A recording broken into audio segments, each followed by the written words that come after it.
Okay, hello and welcome to the first Waterloo 200 live Google Hangout with me. And my name's Dan Morelle, and also with me I've got Dan Snow. You wait for one Dan and two come along at once.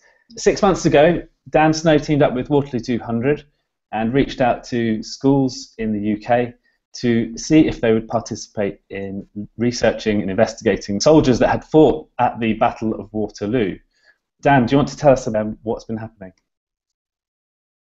Well, good to see everybody. Hello. I hope the technology is working. You can let us know if it's working because I'll be monitoring Twitter. But I'm at the History Guy on Twitter, and Dan's going to monitor that. I'm going to monitor that. If you've got any comments, let us know.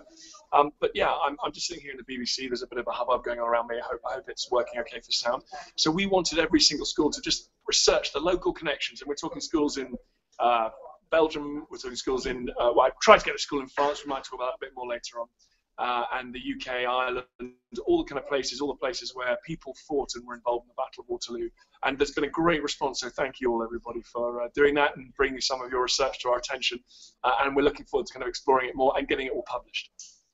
So we're trying to connect all those schools together by getting them to contribute the information that they find on their local soldiers into an ebook, which is going to be released at the St Paul's Cathedral commemoration ceremony on June the 18th.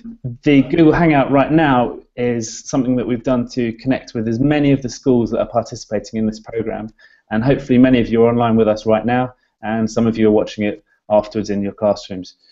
So we have asked you to contact us with your questions for Dan, and I think we'll just go ahead with those, Dan, if you're okay.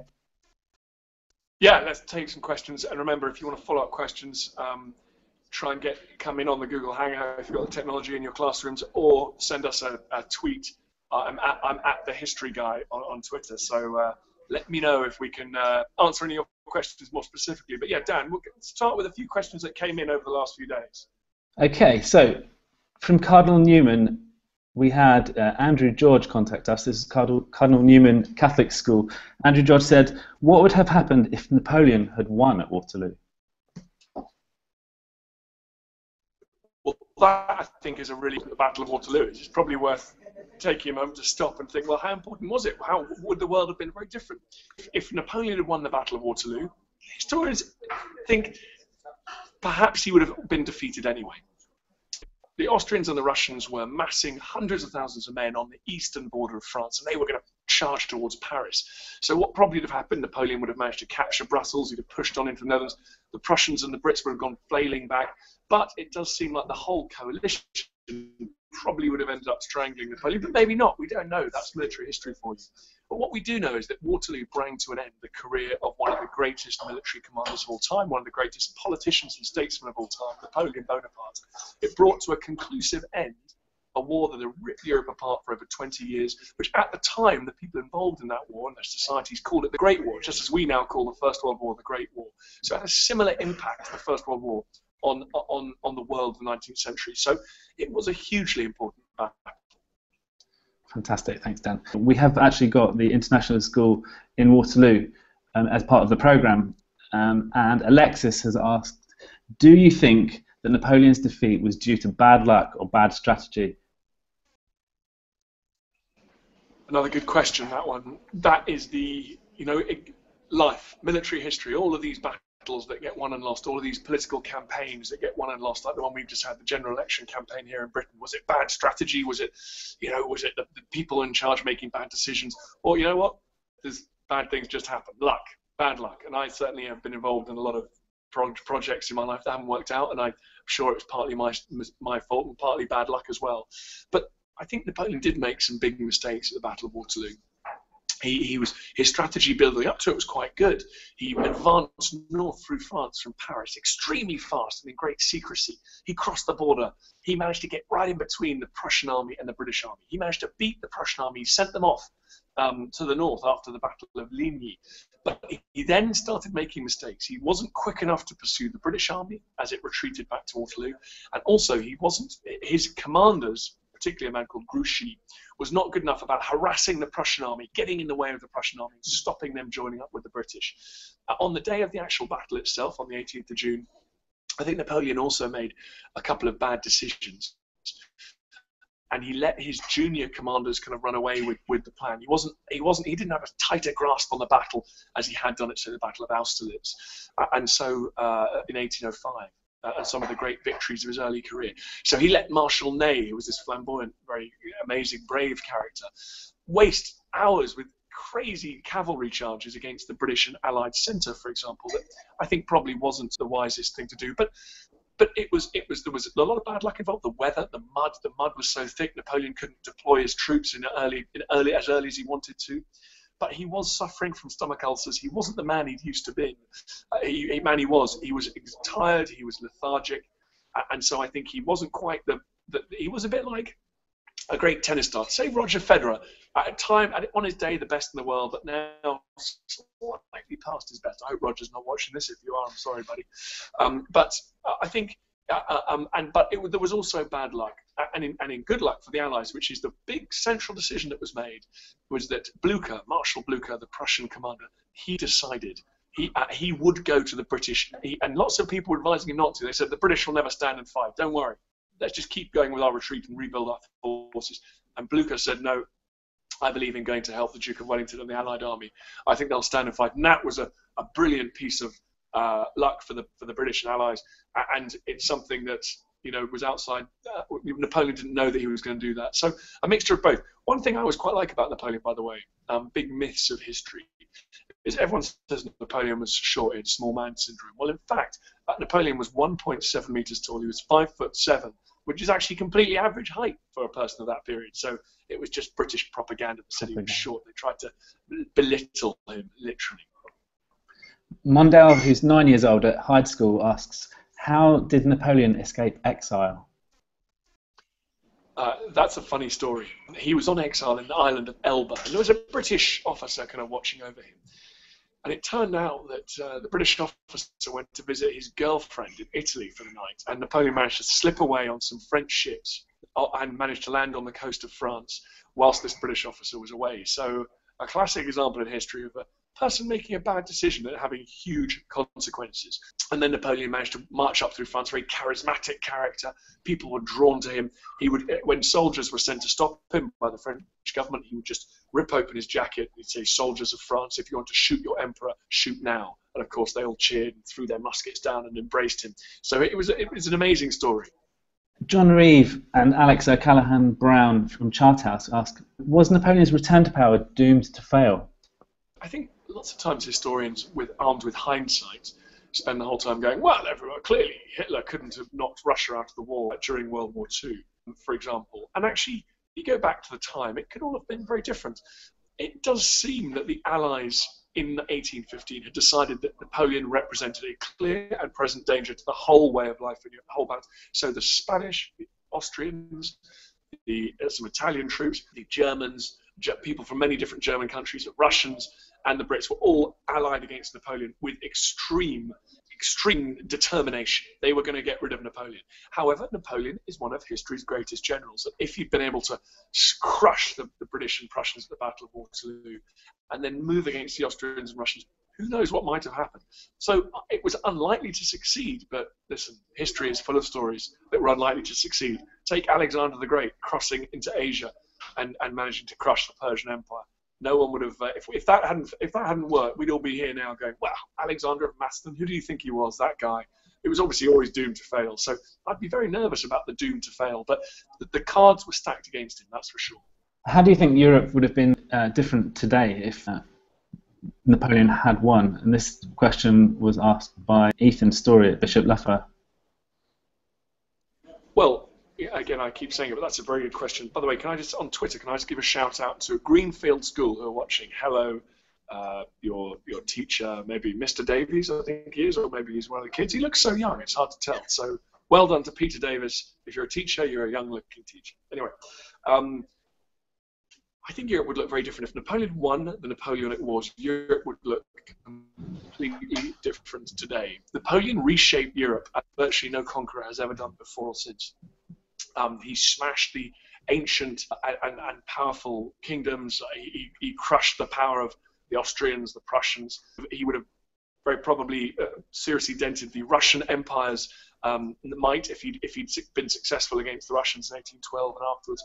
And I think Europe would have developed in a very different way. There'd be different countries in Europe. One thing you would not have seen today is one unified Germany. France would have been a bigger, more powerful country, stretching into what is now northern Italy and what is also now Germany. And France would probably have incorporated Belgium and possibly the Netherlands. And instead of Germany, you'd have had several big German sort of regions would have been independent countries. And I think if Napoleon had won the Napoleonic Wars, Britain would have been very different too. There would have been no British Empire as we understand today. So the whole world would have been affected. Places like North America, Australia, India, Africa would have had a huge amount more French influence than the British influence. So you're talking about a struggle for global domination in the Napoleonic Wars. And if Napoleon had won, the world would have been in a very, very different place. And possibly not World War I and not World War II. So very interesting. Verity Fenn and Elizabeth Morgan of Mayfield ask, our man Corporal John Partridge seems to have joined the army when wars arose, so was obviously not a regular soldier. Why would such men join up for such short campaigns? Was there no regular employment? And why did Wellington, why did he call his men the scum of the earth? Oh, I see, scum of the earth. Well, that's a good question. So, Verity and Elizabeth, I think it was good stuff there. The army in those days, it was pretty brutal, the Army and the Navy. They needed men in wartime. They just got men involved in wartime, and as soon as peace broke out, they kicked them out, basically, a lot of the time. The British state would expand the Navy and the Army a huge amount during war, and then it would make it a lot smaller again during peace. So, for example, your guy you're researching would likely have joined up when the recruiters were in town. He would have been demobilized very quickly, perhaps after Napoleon fall in 1814. He'd have been back to the colours in 1815. Regiments were very hastily raised in those days. There was very little basic training. In fact, there was no basic training like you'd have now. The training was just on campaign. You got given a musket, given the uniform, and you were away, and the sergeant would give you a good kicking on the way and make you learn how to use your musket well by the time the battle started. So a lot of soldiers were very, very green at the battle. They were very, very inexperienced. And then some of them, like you say, were veterans from previous wars that had been brought back and inserted back into their units. So why pay for other soldiers to sit around during peacetime when you can just kick them out and they become labourers or whatever that they might have done before the war. I've just got a few facts here for you might like. So the youngest guys that we know about in the army, there were some very, very young guys, but the youngest tend to be 16 or 17. The oldest tend to be 44. So we think the average age of people in Wellington's army, the British army, was probably about 27 years old. And the sergeants, who were tough, grizzled veterans, they're the ones who really are the backbone of any unit. They were about 36 years old. So they're my age. I don't know if that makes me feel young or old, but it's an interesting one. So they were tough veterans at 36. I suppose it is worth saying, of course, that Wellington was 46 years old, so he was one of the older men on the battlefield.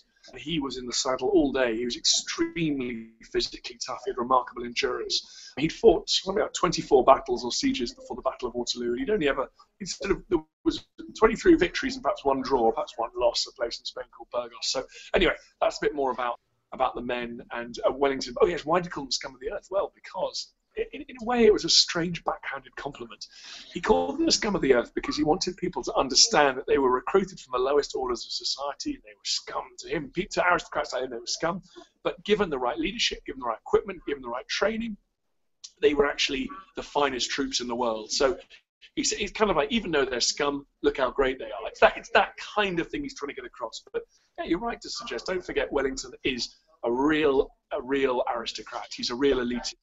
And there's a great expression about Wellington that he had an intellectual disdain for his social equals, and he had a social disdain for his intellectual equals. So anyone who was less posh than him, he didn't like, but because he looked down on them. But anyone that was less clever than him, he didn't like. And because he was basically posher and cleverer than anyone else in the country, he was a very lonely man. So with that in mind, do you think he held Napoleon in high regard? I think he was quite fascinated by Napoleon. I think he held him in high regard, but I think he regarded him as a terrible threat to the way of life that Wellington loved and believed he needed to defend, which is a way of life where kings and dukes and aristocrats ruled societies from the top down, and young Corsican men couldn't just seize control of a country and take that country to war. It was a deeply unstable and scary world if you broke down that social order. And Wellington was a keen believer in that social order, which he epitomised, which he was from. I was listening to Dan Carlin's Hardcore History podcast, and he's compared Napoleon's ideas to an idea virus, to a ideological virus, and that idea spread on to the subsequent world wars. I think Napoleon is part of this idea of nationalism at the start of the 19th century. So he manages to mobilise the French people in a way that's never been done before, by telling them they're special, by telling them the French people are special, by telling them they can reorder the world in whatever way they like. They don't have to listen to the church, the old traditions, the kings, the dukes, the princes, the Pope. The Napoleon is about a new, young, modern order that's reordering the world, and it feels very modern. It's like today's world. And in many ways, many of the ideas that Napoleon embraced and celebrated are ideas that did end up winning. You know, we no longer think it's normal to be ruled over by kings who have any power, or by aristocrats, and we think it's right that we don't know our place anymore, and we all struggle. We all believe that any of us could be prime minister and run the world. Any of us can have great world-changing ideas, and I think Napoleon does epitomise that. Mm-hmm. Okay, so let's open this up to the wider subject of history and research. Danielle Sear asks, she's from Greenfield Community College. She asks, what are some of your best research tips? Well, Danielle, good to see you from Greenfield. I know you guys are watching, so I better get this right.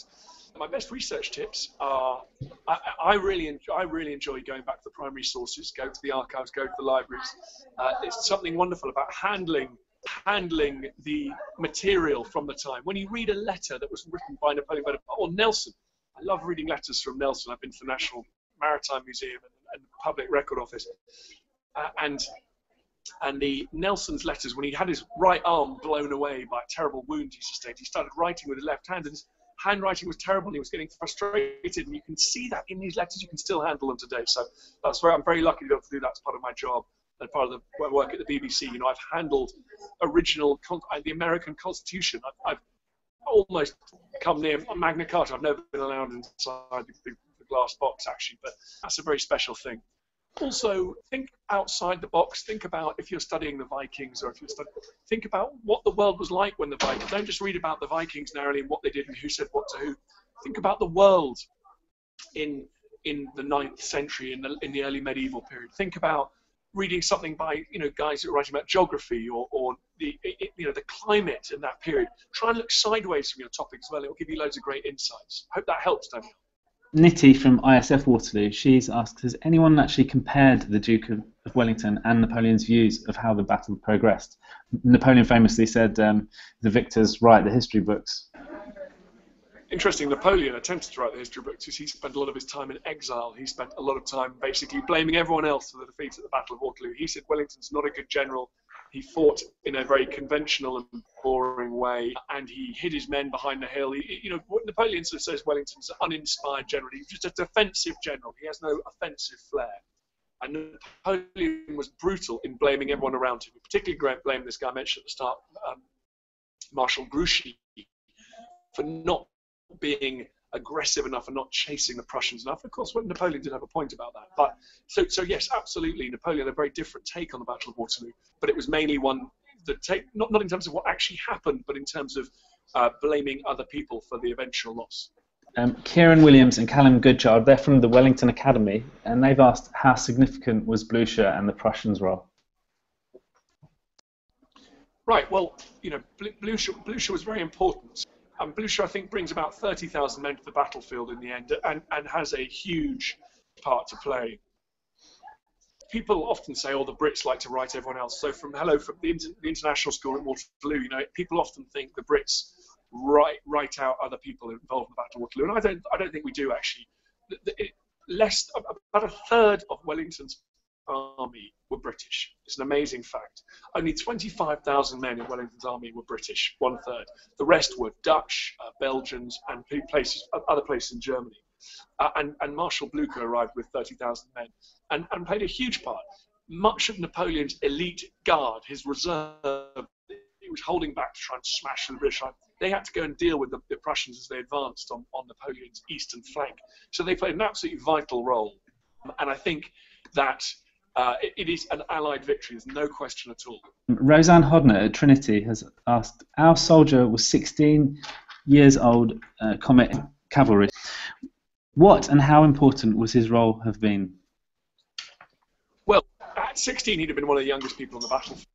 If he was a cornet, he was an aspiring officer, so he was a young man of good birth who was there to... He was in a very unusual position, in fact.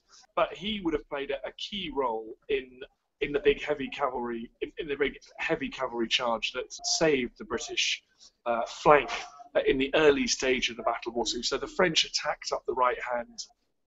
The French attacked up the eastern side of the battlefield, Dell on the French general, and the British line was driven back. The Allied was driven back, and the heavy cavalry were sent in by the British commander Uxbridge, the commander of the cavalry, and they smashed into these French troops. Now I've got a quote here somewhere. It's very exciting. The French were advancing up the hill. They were going over this ridge. They felt pretty good. The British and Allies were falling back. And the heavy cavalry came in and absolutely annihilated the French. They captured 2 eagles. And the cornet would have been in charge of the youngest officers in the battlefield. The cornet, or the ensign in the infantry, were in charge of holding the standard, the all-important flag, if you like, of the cavalry regiment, or whatever regiment they were in, battalion they were in. So young, protected by some big, tough sergeants, he'd have been riding there, holding onto the flag. And in a battle, you rallied round that flag, you rallied round the standard.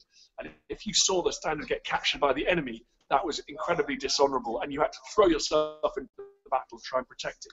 So it was a rallying point, it was a source of pride to the unit, and it was a means of communication on the battlefield. You looked for your standard flying high, carried by the cornet, this young man, and you would rally to that standard. And the French used eagles, golden eagles of Napoleon Bonaparte, and 2 eagles, so 2 standards were captured in that heavy cavalry attack. So check out whether he was part of those units that charged with the British heavy cavalry in the morning, because that's a great story. So those eagles are symbolic of the victory at Waterloo, aren't they? Absolutely. And then yesterday I was in the British Museum, and 2 eagles are there with the French flags, the tricolours hanging off them, and they still... It's eerie. It's so powerful to see them hanging there. They're the spoils of war. So perhaps you can answer this question then. In the souvenir shop at the Education Centre at Waterloo, there are no items with the Duke of Wellington's face on. They all feature Napoleon. Why is that? Can you explain? Napoleon is a much more exciting and sexy character than the Duke of Wellington. The Duke of Wellington was a tough, reserved, gruff British commander who'd fought in Spain and was quite successful, had his day at the Battle of Waterloo. Napoleon is one of the greatest military minds of all time. He's a man who reshaped Europe. He's a man who many people in Belgium were fighting for, for long periods. Lots of modern-day Belgium was part of France. They speak French. They looked to France for inspiration and support. So it's not surprising. Napoleon is up there with Julius Caesar and Alexander the Great. We are obsessed with him. And if you think about the Second World War, I think in years to come, particularly as the stigma of some of the Nazi associations fades into history, those great German generals, Manstein, Rommel, Guderian, they're going to be the ones that are remembered. They're going to be the ones, I think, that will be celebrated, I'm afraid, on T-shirts and mugs in 100 years' time, 200 years' time. So it's very natural. Can I just quickly fill you in? I've got one quote here that I have found, and a story about the heavy horse. So this is, I think, Danielle, you were asking about this, or perhaps it was the one after that. I've got a few stories about guys who were in that heavy cavalry attack. One was called Corporal Shaw. He was in the 2nd Lifeguards. He was a huge man. He was a boxer before the war, massive man. He was completely drunk on gin, and he took part in a charge. He cut down 10 men until his sword broke, and then he used his helmet like a club. He was cut down, then he was shot, so he stabbed, and then he was shot. He crawled off, and he bled to death during the night. So that's kind of brutal. It's important not to glamorize these battles. These are extremely bloody and terrible events. Amazing story here. Sergeant Major Marshall, he was dragged. He was by his horse. He had his foot caught in a stirrup. He was slashed with swords. He was beaten. Then his body was used as a foothold by a French artilleryman. They brought a cannon up, and a Frenchman, as he was staggering around the battlefield, used him as Sergeant Marshall as a foothold.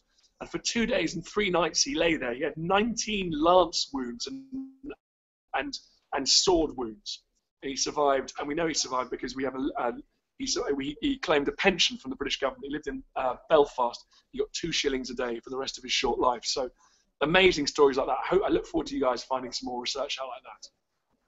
That is incredible, and thanks for the vivid description there. Quite disturbing. I think this will be one of our last questions. Roanne Hodnett from Trinity has asked, in your own opinion, what do you think was the most significant point in the battle? Oh, such a hard question. There were such important turning points in the battle, but I think possibly I think possibly the moment when Napoleon's Imperial Guard retreat, and it's a moment that it echoes through history. It's one of the great decisive moments of military history, really, full stop, the whole of military history. Napoleon, as a last desperate gamble, really, before the Prussians close in on him too much from the east, he sends his Imperial Guard. These men have never been defeated in battle. They are veterans who have marched from the borders of Portugal to Moscow. An extraordinary achievement, and they are tough veterans of Napoleon. And they march up the ridge towards Wellington's lines. And at the last minute, Wellington gets his guys to stand up out of the crops. So as the French come over the top of this ridge, they're confronted with huge unbroken lines of British infantry, and Wellington shouts, "Now, Maitland, now's your time," talking to one of the guards, the British guards commanders, and they blast the French at very, very close range. And the French, for the first time in their history, the Imperial Guard, they retreat down the hill. And that one moment basically turns Napoleon's army from a large, fairly well-organized army into a retreating rabble almost in seconds. The shout goes up, "La garde recule," the guard retreat, basically. The guard are retreating, and Napoleon's army almost disintegrates and heads back towards France, where they're trying to get safety. So I think that's probably the most epic moment of the battle, but there are many others as well, so it's a tough question. Dan, thank you very much for joining us today. If I had a history teacher like you at school, I think I probably would have gone on to study it in much greater detail later on. You've definitely rekindled my own personal interest in not only Waterloo, but World War I with your World War I Uncut series that I've been picking up on YouTube recently. So thank you very much for being part of this project. I'd just like to thank all the schools that are participating in the programme, and I'll leave it to you to close the hangout. Thank you, Dan. Okay, well, thanks very much, Dan. Thank you very much to all the schools that are watching. If you think it's been useful or a success, I'd be very happy to do it again, because it's been great fun for me. And maybe we could even do one from the battlefield of Waterloo when I'm out there in a few weeks' time. So who knows? So thank you very much. If you liked it, let me know on Twitter or let Dan know. And thanks for joining us, everyone. All the best.